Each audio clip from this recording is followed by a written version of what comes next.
classmates tapped to be among the next generation of Chinese leaders.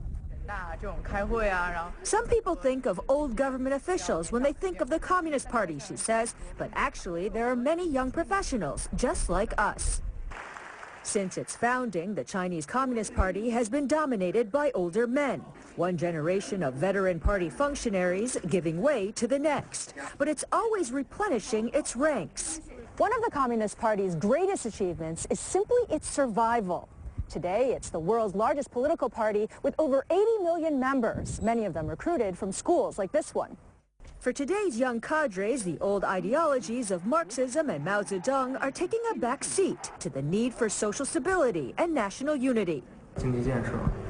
One of the party's goals is sustainable economic development, this member says, and sound political progress. Cai Hong has only been a member for a month after taking exams in the tenets of the party and is responsible for meetings on the weekends, one way these young communists network. None of these students want to join the government, but membership is seen as prestigious and, they admit, can help when shopping resumes for future jobs. Being a member still helps you in society, she says, because party members are considered a higher caliber group of people. A party card opens doors, says one veteran China watcher. The Communist Party today is the old boys network of China. I mean, if you're young and you want to be in business, you join the party because it's a combination of the Elks, the Lions, the Optimists, the Rotary, the Democrats, the Republicans. It's all everything wrapped into one. But in the wake of the Bo Xilai scandal, the new members are aware that the party has problems that students like Yang believe need attention. I feel there are internal issues that need to be addressed, such as corruption, which has affected the heart of our nation. Outsiders say the young communists have much to ponder. The party's biggest challenge is staying relevant and figuring out how to democratize itself. Right now, the social system and the economic system have surpassed the political system of China. And as the future of the party, these young cadres will determine how and even if the Communist Party stays relevant. Eunice Yoon, CNN, Beijing. Top royalty serenading British royalty. Britain is celebrating the Diamond Jubilee of Queen Elizabeth II with a lot of fanfare. It is all part of a 4-day celebration of the monarch's 6-decade stay on the throne.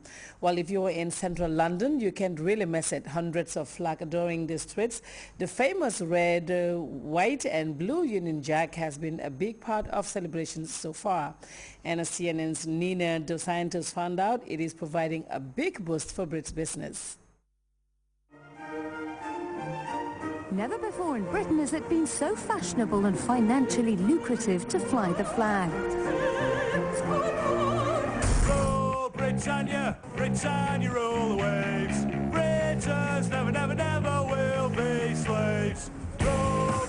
These flags lining one of London's main shopping thoroughfares are part of 500 across the West End to mark London's Summer of Glory. It's estimated that some 12 million people from across 200 countries will see them during the 6 weeks that they're up.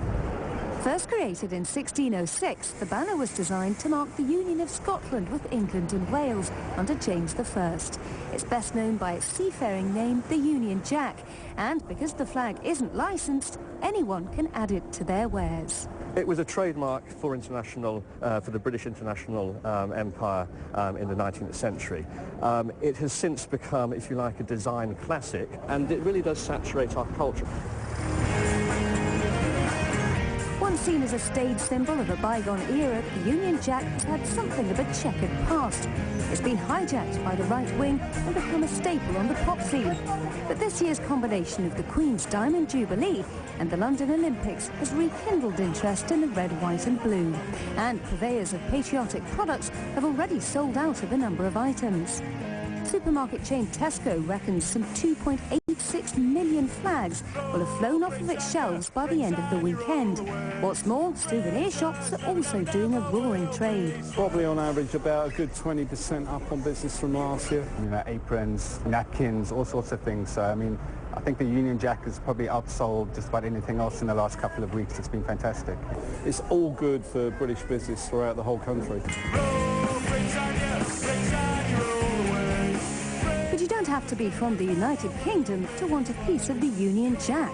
Britain's flag may have been flown upside down when it joined the European Union, but now its continental cousins wear it the right way up, with pride. I like England, and this is very cool colors. I loved it. C'est vraiment beau. It's beautiful. Which means for this summer, cool Britannia really may just rule the world. Nina Dos Santos, CNN, London. Over now to sports. The Gambia Football Association on Saturday signed a memorandum of understanding with the Italian Football Federation at the Independence Stadium in Bacau. The MOU was penned by top officials of the two national associations. Nebuso reports. Matters on the pitch during the weekend showdown between the Scorpions and the Atlas Lions of Morocco. Officials of the Gambia Football Association and Italian football authorities were busy finalizing details of an MOU. The partnership seeks to further strengthen the bilateral relations that exist between the two countries. Alhaji Usman B. Konate and Carlos Tevesio signed the MOU on behalf of their respective associations. The partnership has provided the Gambia with its first Italian coach, with Luciano Massini taking over as national team coach at a very crucial time in Gambian football. Thanks to the Gambia government, through the Ministry of Youth and Sports, this is a very, very good MOU that we have signed with the Italians. They are going to come here, they are going to help in youth football from grassroots to you name it. And they're going to invite coaches, who do instruct coaches, who send coaches out here to train trainers. You see, there's a lot of good things that... Having an understanding with Italy, who are ranked as one of the world's most powerful footballing nations, the deal will cover all aspects of football development in the Gambia. Forniremo istruttori. We will offer the instructors, the trainers. Sia per l'organizzazione che per quanto riguarda tecnici, medici, giustizia sportiva. For the organization, they would like to provide the medical team, the training team, the justice for sport team. Materiale sportivo. Also the sport materials. E tutta quella che potrà essere il nostro know-how per favorire il Gambia. All what they will have in their position, they will favor to send into Gambia. The Minister of Youth and Sports believes that the MOU will open up a lot of opportunities for the Gambia Football Association in terms of coaching training and many other football-related development areas. Strengthening the technical department of the FA. The MOU that we've signed just now will open up a lot of opportunities for the FA in terms of support, medical assistance, getting our coaches go to Italy and train, and getting some of our players go to Italy as well. And even the national team, they could go to Italy on camping and so on and so forth. So these are all a lot of package that Italians, will help us with in strengthening our technical department, of the Football Association. With this development, officials confirmed that Italy will serve as the home of the female under-17 team ahead of their participation at the World Cup in Azerbaijan later this year.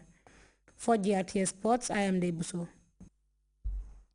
And before we go, reminder of our headlines. 3 Nigerians standing trial for murder have asked for time to secure the services of a lawyer of their choice, but the presiding judge said the case should proceed at full throttle.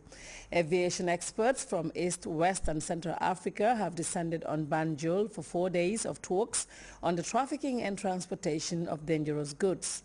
153 passengers and crew and an additional 10 people have died after a plane crashed into a residential area of Lagos.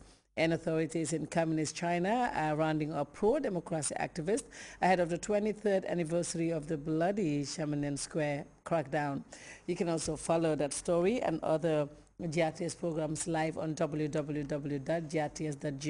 There you can also monitor GRTS Radio live. That's all in the news. Thank you very much for your time and watch GRTS. We have more programs coming up for you.